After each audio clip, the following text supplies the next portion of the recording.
Thank you very much. So I think I've already done those presentations. I'm presenting two cases. Both of the cases are ovarian related cases. Both of the patients are 40 in the fourth decade of their life. The first case presented with long-standing abdominal fullness. I must say that I was not able to get the background tumor markers and radiology for both patients, as they carried their files, or they carry their files with them home, and we don't have an electronic record system for me to track. So otherwise, what we received were, in the first instance, was a hysterectomy specimen with right ovary and fallopian tube. Cervix was unremarkable, 25, 20, 20.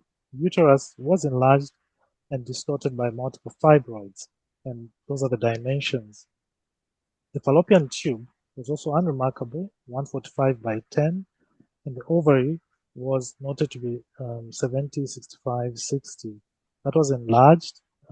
It had an intact capsule, and on cut surface was solid, had a solid nodular appearance. So I had to go back to the blocks. We don't routinely take pictures.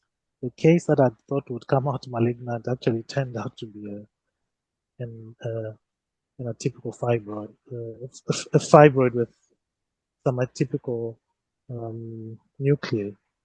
So on low power, these are the two images.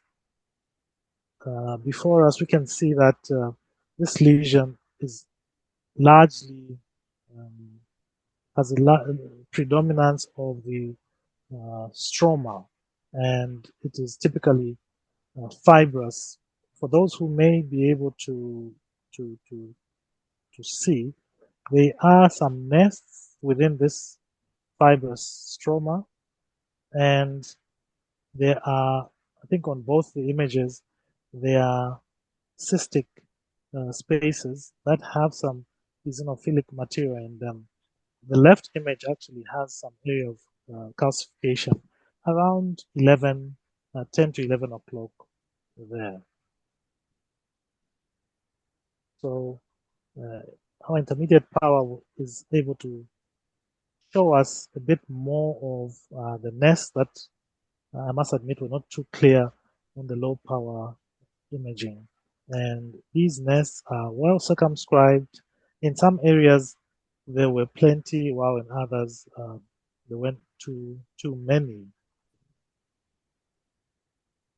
So at high power, the nests comprise cells with eosinophilic cytoplasm and nuclei that have grooves. If we can see my pointer, on the right, there's this groove that cuts across the nucleus and giving a coffee bean appearance. So this was quite characteristic of the tumor in these nests. So I did appreciate mitotic figures in these nests, not even in the stroma, no necrosis, and the cells are relatively the same in morphology. So that on that account, I excluded atypia. So with the features, I initially, I must confess, because I haven't seen this tumor in quite some time, the first thing that came to mind was a granulosa cell tumor. But upon doing a bit of refreshing, reading and checking, I was reminded of the benign Brenner tumor. So with that, concluded the case as hysterectomy in lateral salping of it, right side lateral oophorectomy, a benign Brenner tumor with leiomyomata, as I earlier stated, that the corpus was distorted by multiple fibroids. I don't know if I should continue here or any questions. Does anybody else want to comment?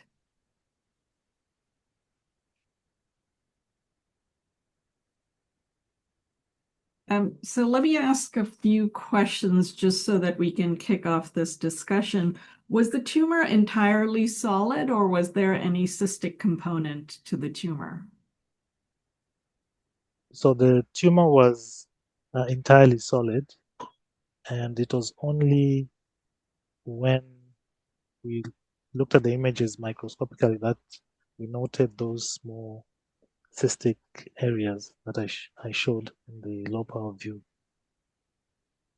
A microcyst, right? Go ahead, Rob. No, I was just going to say that I think I would describe those small cystic spaces that you showed us as microcysts rather than cysts. Oh, microcysts. Okay. Yeah, they're tiny little things, you know, rather than a big cyst that would have a correlate in the macroscopy that looked obviously cystic. It's a really fine point. So. Okay. Thank you. Well, the cast surface is solid, firm, and trabeculated, because most of benign Brenner tumors, they look like that of a fibroma.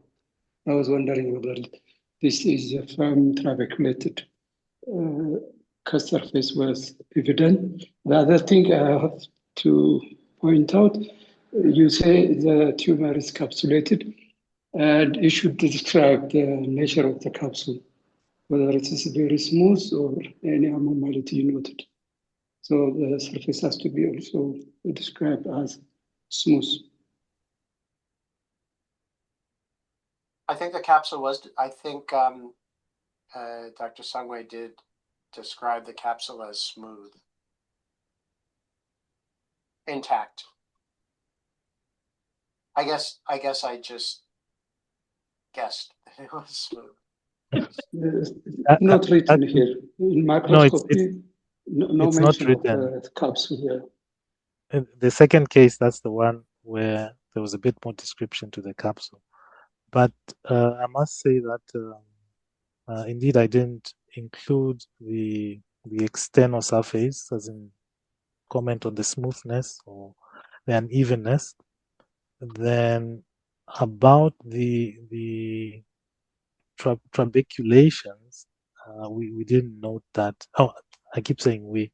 I didn't note that, and I think it's something for future my future grossing engagements that I can be noting. Thank you.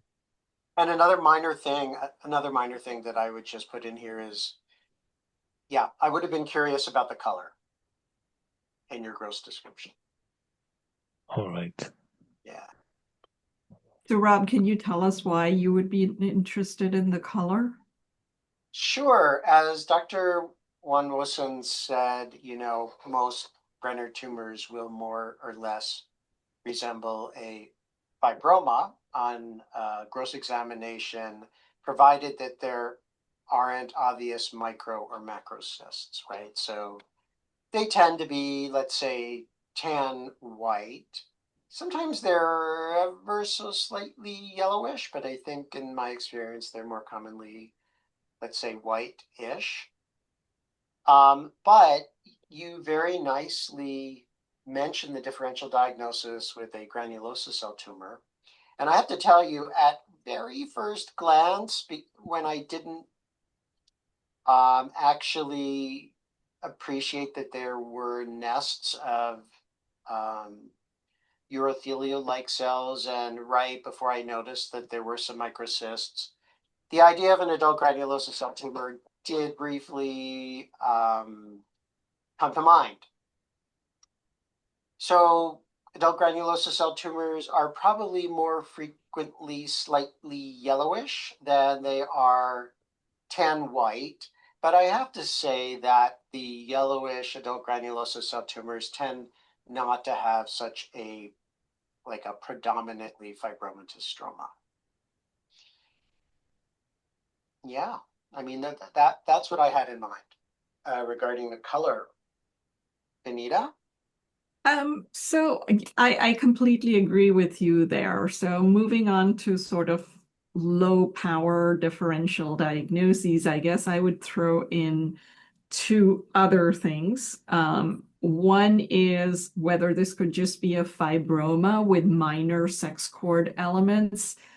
We haven't, obviously once you go in higher magnification, you'll have a better sense of that. But the minor sex cord elements, especially if they're of the granulosa cell type, will also have grooves. So sometimes you do have to think about that. Typically in that setting, the minor sex cord stromal component is less than, I think 10% is what is officially stated, but I will say that for me, it has to be a lot lesser than that, because otherwise I start worrying about a granulosa cell tumor with a significant thecomatous or fibromatous component. So if I have quite a bit, even if it's less than 10, then I will order potentially a FOXL2 mutation to make that distinction. The other thing that, sometimes comes into our differential diagnoses is a pedunculated leiomyoma. If it's a leiomyoma from the uterus and it's pedunculated, I've seen clinicians send the specimen down as an ovarian mass, but it's actually a leiomyoma, and then you sort of have to decide whether it's a smooth muscle tumor of the ovary, which is now accepted as a lesion. Although I've never seen I've only seen small ones. I don't know if, Rob, you've seen a primary smooth muscle tumor of the ovary that is really pretty good size. I haven't. I've only seen little ones. I think I might have seen a very rare leiomyosarcoma that was considered ovarian. That was large, but that is the only exception that I can think of. The other thing I'll add here, do you have a nice little dystrophic calcification in the upper left there? Is that what that is? Oh, yeah. See, Yes. I think that that's also a very nice low power clue that you could be dealing either with a Brenner tumor or a fibroma. For me, that would kind of begin to narrow the differential diagnosis down to those two entities. This is a hard question, but imagine a young patient with bilateral fibromas in which you found really prominent calcifications. There is a tumor syndrome in which you see that, or you encounter that scenario. I don't really think the name of the syndrome is important. What I think is important is to be able to recognize a situation where a patient potentially has a familial predisposition to developing multiple tumors, including but not limited to fibroma. Right. And I think one other thing to think about when you're thinking about Gorlin-Gultz syndrome is that if the patients tend to be on the younger side, typically, when they present with their bilateral fibromas, but they have a risk for these jaw cysts and also CNS tumors. And so in a young patient, if I've got bilateral fibromas, I will actually mention it in the report that, I'm not exactly sure what my note says, but essentially saying that consideration should be given to the possibility of a genetic predisposition syndrome, because if I remember correctly, these patients get, at a younger age, they get jaw cysts and they have a risk for medulloblastoma. And as they get older, they have basal cell carcinomas. So they have to be followed. The syndrome used to be called basal cell nevus syndrome, unless I'm mistaken. So that may be a term that you're more familiar with. Right. Mhm. Mhm. Thought that was a really nice presentation. Yes, thank you. Beautiful. Any other questions, or shall we move on to the next case? I have one question.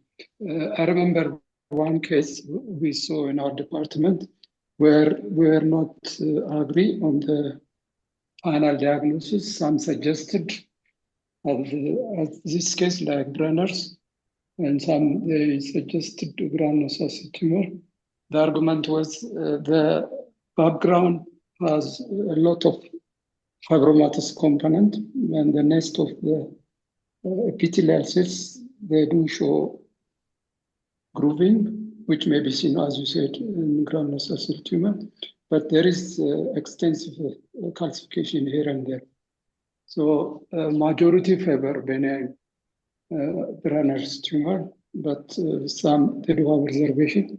I'm not sure what happened to that patient, but immunohistochemistry was recommended for confirmation because these two tumors that do have wide apart prognosis for the patient, it means a lot to confirm this. So my question is that having calcification here and there in the nest of these Brenner cells favor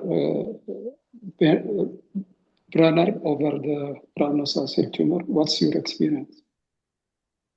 I think the calcifications are more common in the fibromas, but I don't think you can really use calcification as really a data point to help you with the differential diagnosis. I just wanted to point it out because I thought it was interesting. I also thought it was a pertinent finding to kind of describe on the description of low power microscopy.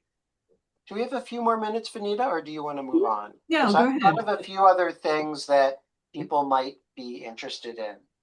So just getting back to the differential diagnosis of adult granulosa cell tumor from Brenner tumor, I just wanted to make sure, I don't want to make assumptions. I just want to make sure that everyone realized that Brenner tumor is benign. Sometimes people even refer to them as benign Brenner tumors. And adult granulosa cell tumor is considered a malignancy because it has the potential to recur. Is it a high-grade malignancy? No. About 25% of patients with adult granulosa cell tumor will experience a recurrence. It's almost always confined to the pelvis or abdomen. And in many cases, those recurrent tumors can be excised surgically, and chemotherapy is not needed. The other thing that most people talk about when the subject is recurrent adult granulosa cell tumor is that those recurrences can sometimes manifest 8, 10, 15 years after the initial diagnosis. So there is a role for very long-term surveillance in patients who are initially diagnosed with adult granulosa cell tumor.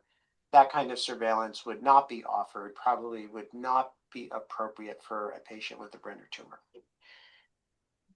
I also wanted to circle back to the microscopy, the gross description, and Vinita asked me why I had made a point about the color of the tumor. One other thing that I thought, I'm not so sure it was relevant in this case, but while we're talking about things that kind of have a fibromatous look, there is an important tumor that metastasizes to the ovary and can look like a fibroma, and that is a Krukenberg tumor.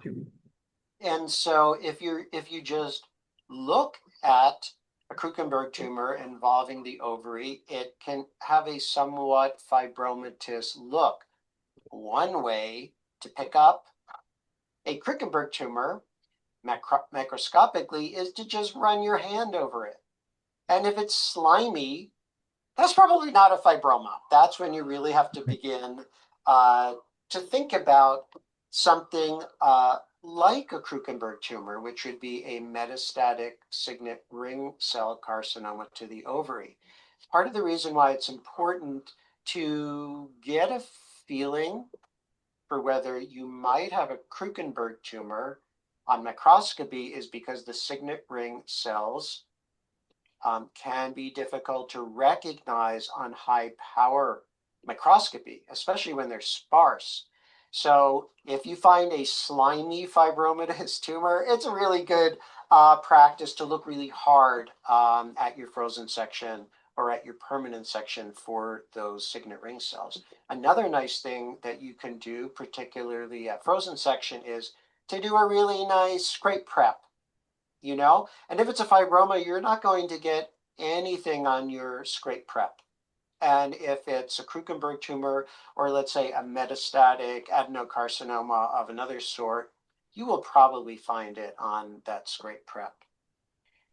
And I think that's all I got for now. Okay, I guess since you've moved us into the Krukenberg sort of family, I guess one other thing to sort of quickly mention is that Brenner tumors can have secondary mucinous neoplasms arising in association with them.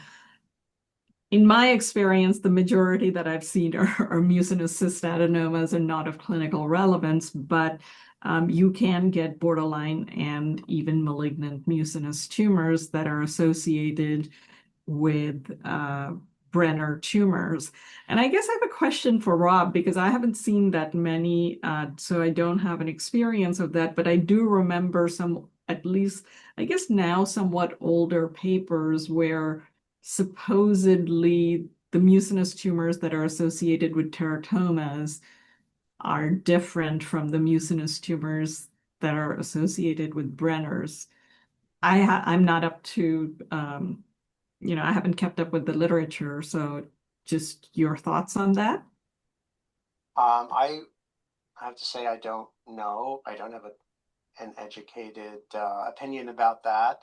Okay. I guess, if we were talking about solid and cystic tumors, for sure, a mucinous cyst adenoma arising in a background of Brenner tumor would be in your differential diagnosis. And then let's do like another riff on solid and cystic tumors. Borderline Brenner tumors, really, right. really rare, Yeah. typically have cystic spaces lined by urothelial type epithelium that looks like low-grade, non-invasive papillary urothelial carcinoma. So on microscopy, you'll have something that looks like a benign Brenner tumor. And then you begin to have extensive fusion of the Brenner nests, which usually eventuates or is associated with these cystic spaces containing papillary projections. And then the real rare thing, which you might find, is an invasive carcinoma, something that destroys the fibromatous stroma, something that elicits a desmoplastic response with tumor cells that usually have a high-grade appearance that occur either in the background of benign Brenner or benign Brenner with Brenner borderline tumor. Those invasive carcinomas usually either look kind of like an invasive urothelial carcinoma or an invasive squamous cell carcinoma. So that would be the description of the very rare malignant Brenner tumor. But to just concentrate on the solid and cystic tumors, yeah, borderline Brenner tumor may be in your differential diagnosis based on that macroscopic appearance.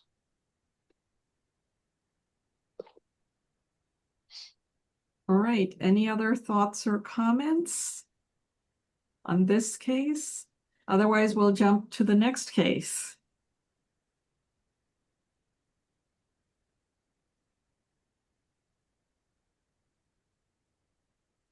May I proceed? Yes, please. Thank you. All right. Thank you. So, as I said, both patients were 40-year-olds.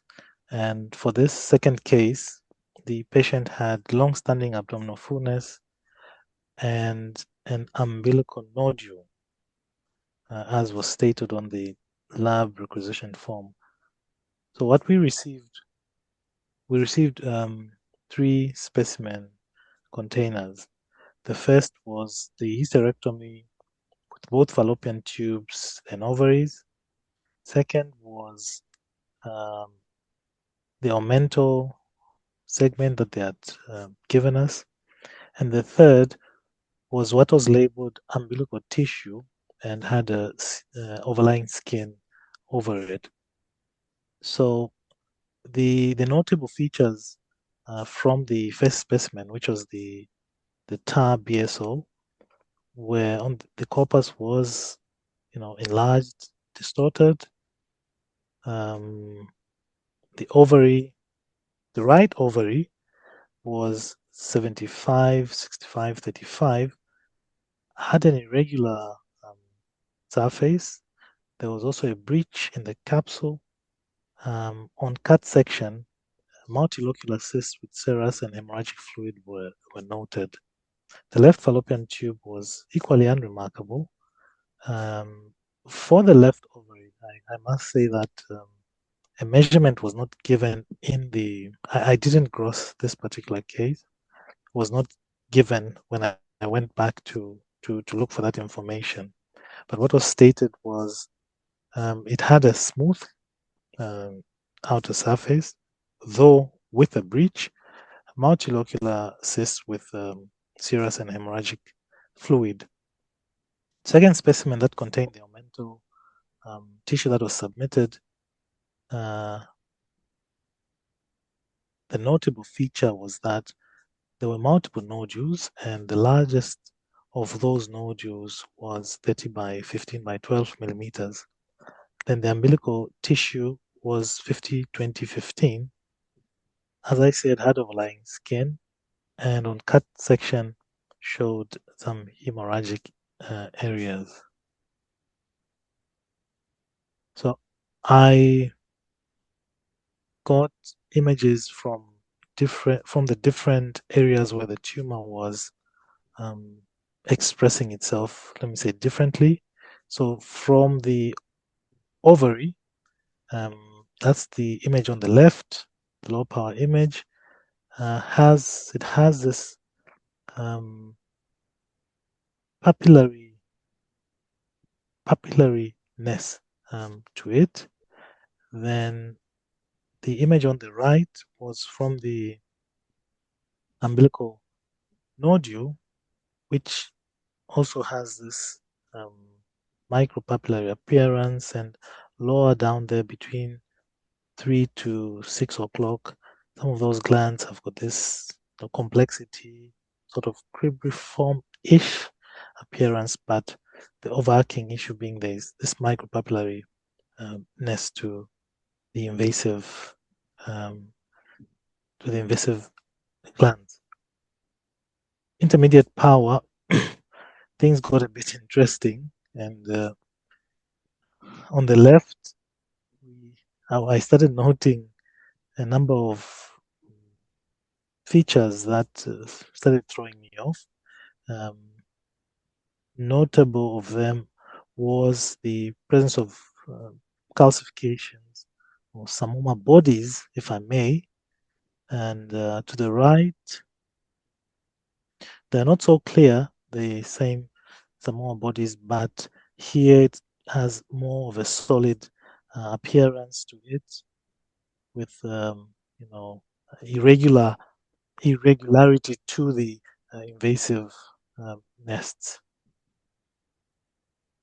At high power, to the left, I was trying to capture the mitotic figure or figures, I think that I could count at least, it must be 1, 2, 3, and there was something here, if I'm not mistaken, 4. In total, I found 17 mitotic figures in 10 high power fields. Then to the right, the cells had eosinophilic cytoplasm, and the nuclei were medium to large with prominent nucleoli within them. This was another high power image of the cells, quite irregular, round, oval, with, I think, mitotic figure. Yeah. Now, I must say that this, for me, it was a bit challenging because I think I've seen uglier serous carcinomas.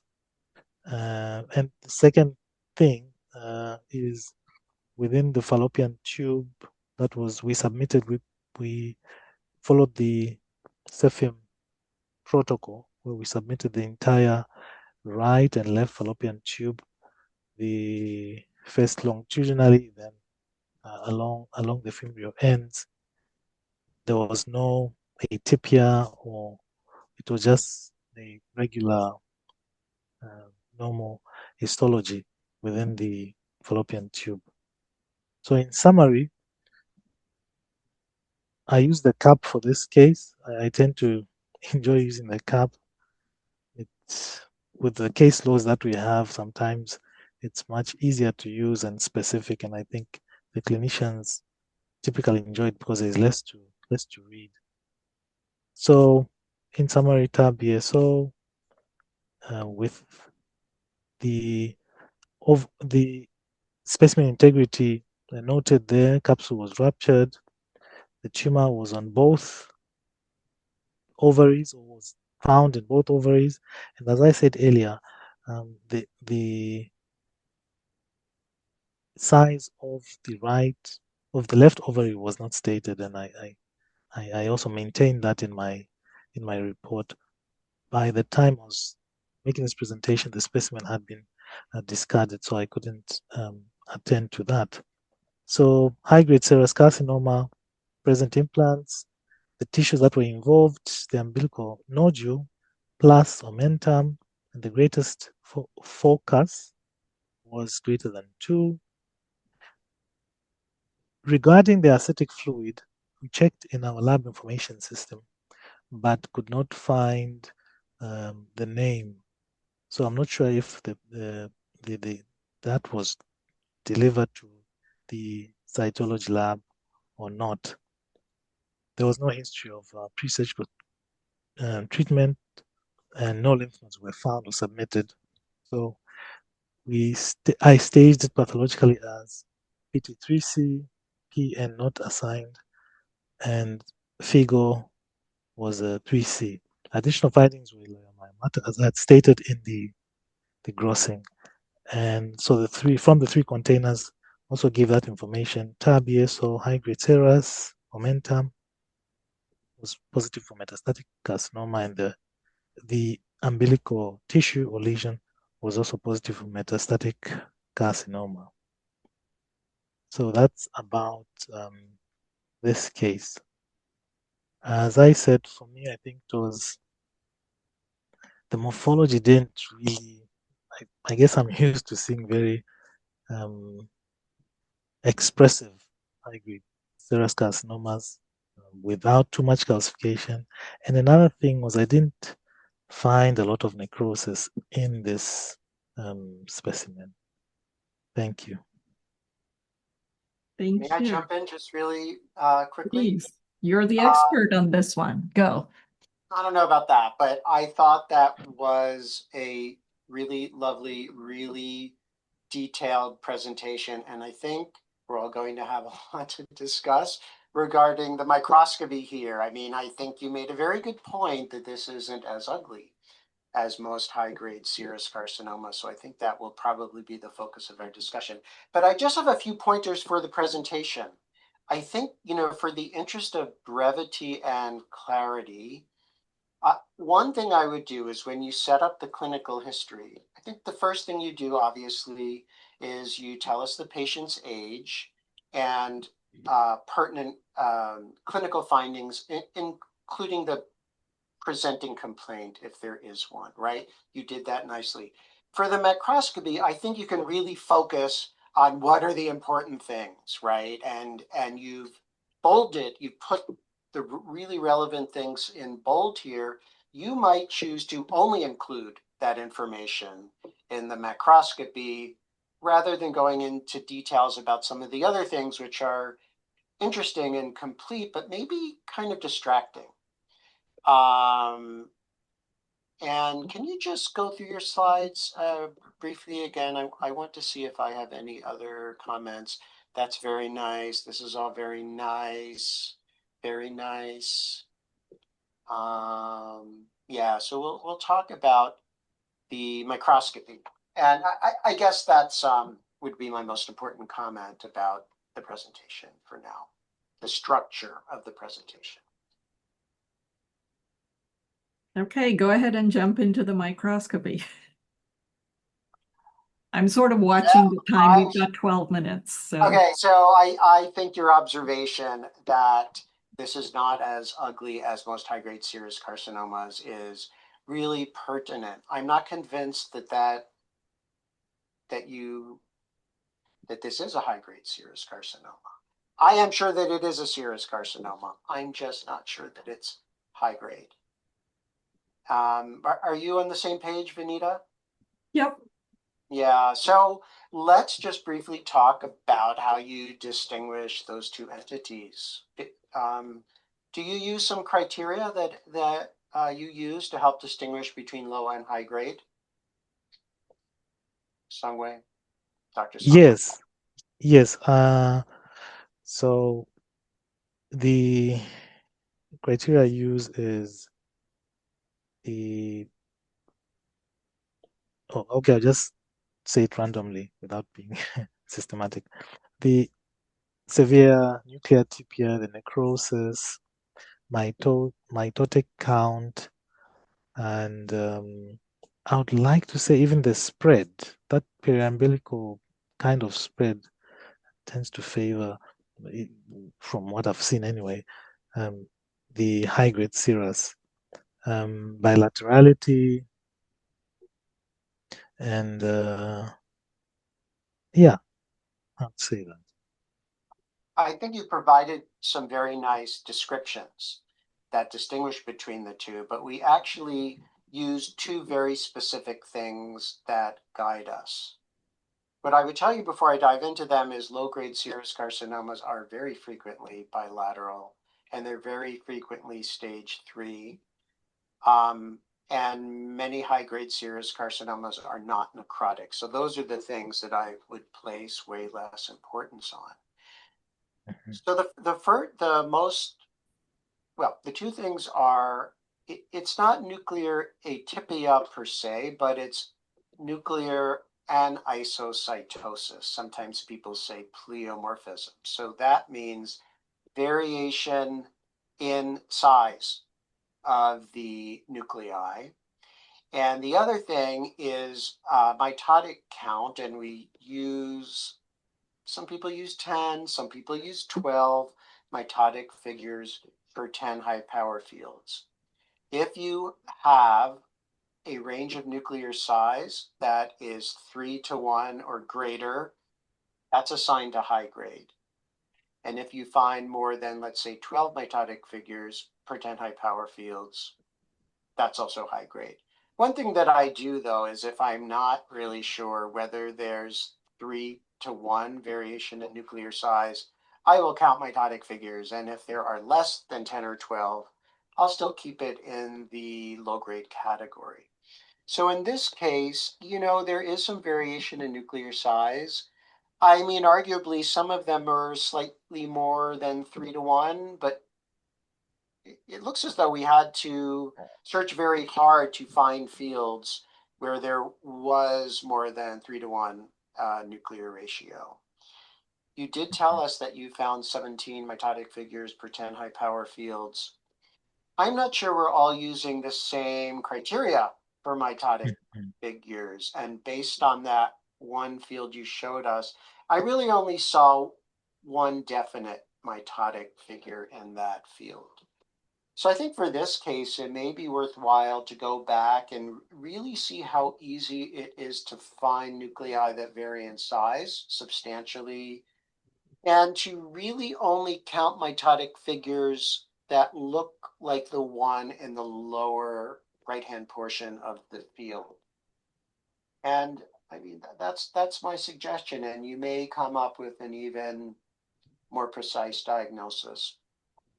All that being said, whether this is a low-grade or a high-grade serous carcinoma, the patient is at extraordinarily high risk of recurrence and death from disease. So that's the interesting thing about low-grade serous carcinoma and high-grade serous carcinoma. Most patients recur and most patients die. It's just the fact that patients with low-grade serous carcinoma take twice as long to die. And from a clinical perspective, from the perspective of therapy treatment, pretty much in North America, the same types of chemotherapy would be administered to patients with high stage serous carcinoma, regardless of the grade. But there would be an expectation that that chemotherapy would be less effective in low-grade serous carcinoma, paradoxically. Right. What do you think? What do you think, Vinita? So I guess in the US, certainly we would also use immunohistochemistry. So P53 being really the primary stain, and I find it actually very useful when I'm not sure, because that definitely pushes me over the edge to call it high grade, but also because P53 mutant tumors are exquisitely sensitive to carboplatinum-based therapy. So I also feel that, you know, there's not just a prognostic reason to push it over into the high-grade category, but also potentially two actually chemotherapy-associated things. One is platinum-based therapy, but now I guess we're also doing HER2, and that also is sort of linked to P53, much smaller percentage than in the uterus. Like, you know, in my entire time, I've seen maybe 2, maybe 3. So it's incredibly rare, but for the 3 patients that do have it, it opens a door that was previously closed. So, yeah. Can we talk about homologous recombination deficiency real fast? Yes, please, go ahead. So that's the other thing that's important, if you will, at least in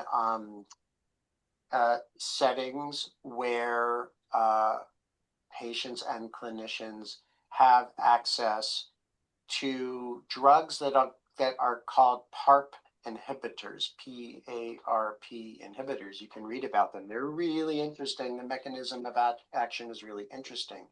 And those PARP inhibitors are given to patients with high-grade serous carcinomas that have what is called homologous recombination deficiency. You'll see that abbreviated in the literature as HRD.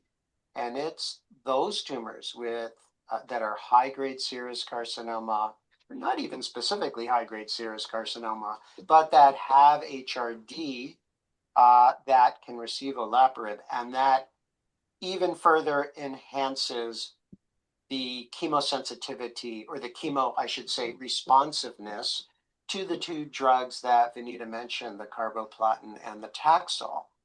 The other thing that's really important about HRD, homologous recombination deficiency, is that it can potentially lead you down a pathway in which you can identify which or whether the individual patient has a germline mutation, such as in BRCA1 or BRCA2, that could obviously predispose to other tumors, particularly, but not exclusively, breast cancers, and may also benefit their family members so that those patients can undergo screening and subsequently mastectomy and bilateral salpingo-oophorectomy at the appropriate age. Right, and this In module patient was 3, we 40. do cover the topic of PARP inhibitors and HRD. So as you study further in the online materials, you'll come across that.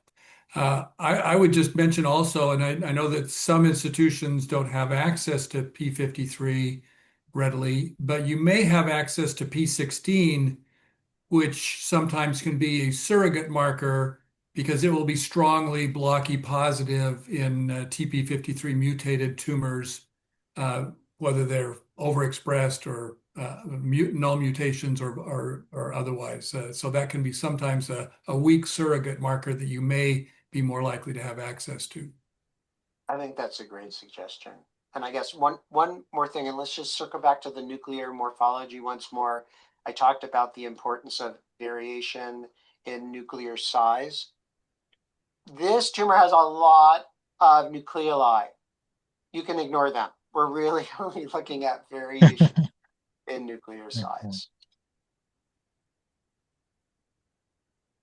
Please let us know if you find something pertinent to that differential diagnosis. I'd love to know about it. All right. So sorry, just one more question, Dr. Soslow. You said something how the HRD and BRCA. I missed that. You said it helps identify, or could you just run me through that just under a minute or two? Yeah, so there are a number of genetic abnormalities that can contribute to the homologous recombination deficient. Okay, and two of them are BRCA1 germline mutation, which is hereditary breast and ovarian cancer syndrome. Another one is BRCA2 germline mutation, also hereditary breast and ovarian cancer syndrome. And then there are a few more very, very rare ones, one of which is RAD51B, C, not D. And then there are other ones. Okay. I mean, it's important just to have read about them so you recognize them. C and D, I think it is, right, Dr. Hassel? Yeah, C and D.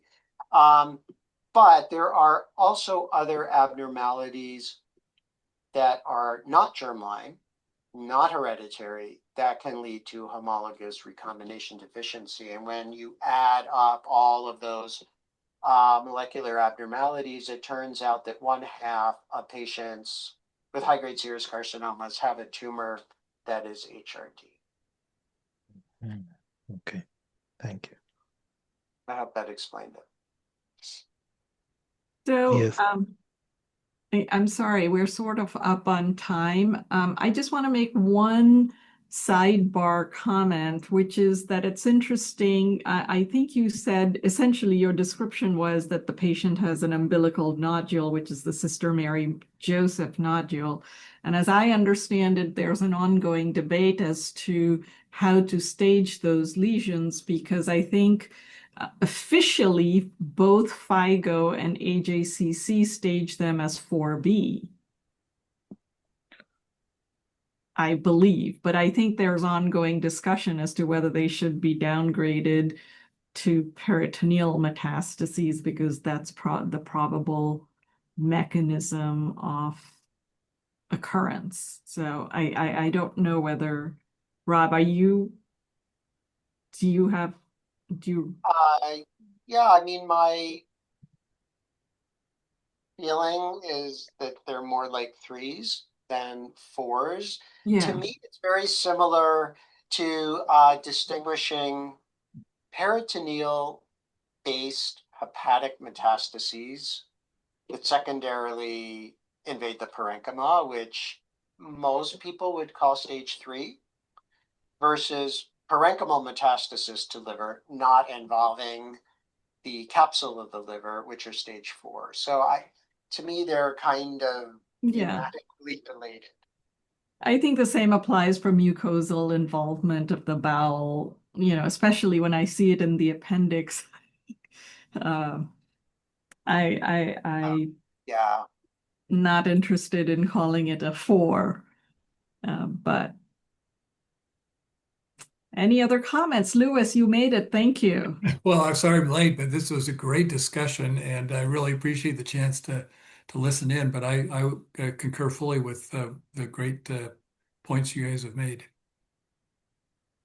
Okay. Two nice presentations, really, and I enjoyed them. Those were really good. Those were really good. I think some of us have ongoing troubles with the Echo platform, but then hopefully Felicity will help us out between now and the next session, and we'll go much more smoothly. Working on it. Well, I'm just grateful that she's back and that you didn't have to wait for me to get on to start this. Yeah, you've got to do something about your email thing. I'm working on that too. Yeah.